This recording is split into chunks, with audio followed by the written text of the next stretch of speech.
Hello, my friends. I hope you're really, really well. Today, I would like to explain to you what's happening in that very moment when imposter syndrome kicks in. Let's say you're sitting in the meeting room with your clients or at work, or you're about to go and present, and all of a sudden, you're not able to express yourself.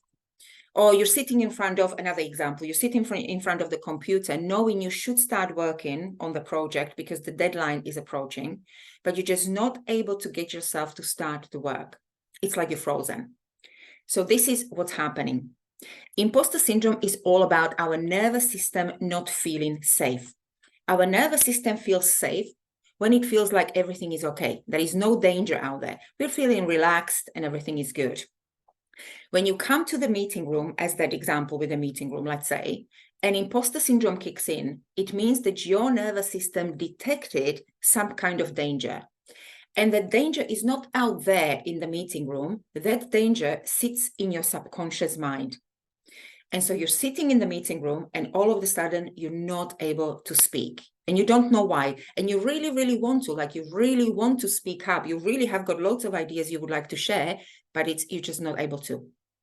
So the reason why you're not able to speak is that your subconscious mind has detected a danger in the form of some kind of unpleasant memory.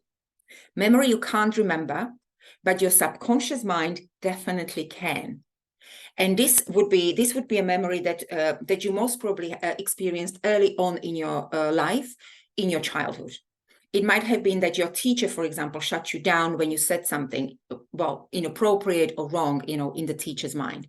Or maybe your parents said something, don't be silly or don't be stupid when you said something. And again, this might have been a very, very simple and innocent comment. I'm sure the parents, our parents very often, they don't mean to really tell us that we are stupid. But what we make it mean in that moment when that happens is that we are not good enough and it's dangerous to speak up and to express ourselves. And so your subconscious mind then decides that it is better for you not to speak up, particularly in certain situations, maybe when there are authorities in the room. And so you're sitting in the meeting room and your subconscious mind literally thinks you are back in that moment when your teacher or your parents made that comment. And so what does it do? It decides to protect you from feeling like you felt back then in the past, and it protects you by not letting you speak up. So consciously, you do want to speak up, you do have loads of ideas, but subconsciously, your subconscious mind is saying, too dangerous.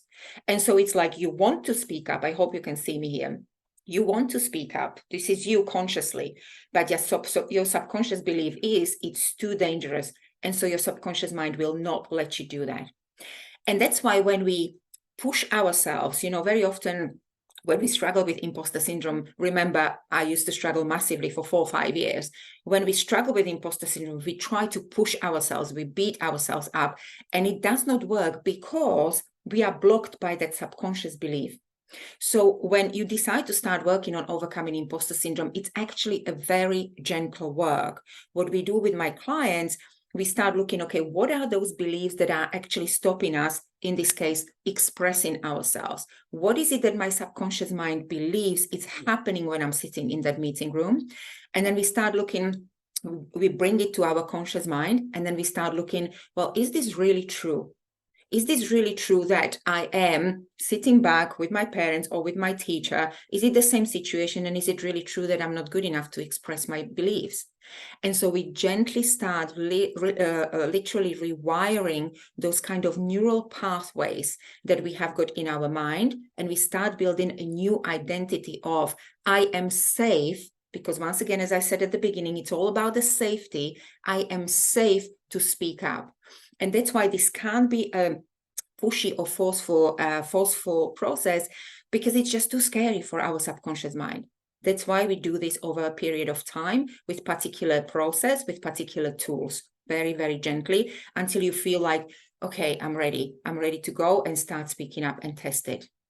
I have a one-to-one signature program called From Pretended to True Confidence, which is dedicated to business owners and business leaders who have already achieved a good level of success but are still struggling with the challenge of imposter syndrome. If this is you, please give me a call, book a free 90-minute session in the post, in the link here somewhere. or send me a DM, and I will be very happy to sit down with you, have a look at your individual situation. But please do not force yourself to overcome imposter syndrome. It's only making the situation worse.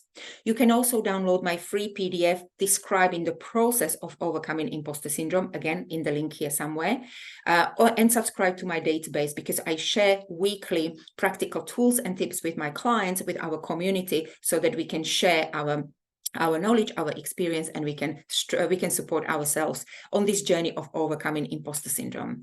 You've got this. You've got this. It is really just a matter of knowing how to deal with the challenge of imposter syndrome. So I will look forward to hearing from you. And for now, have the most beautiful rest of your day. Bye.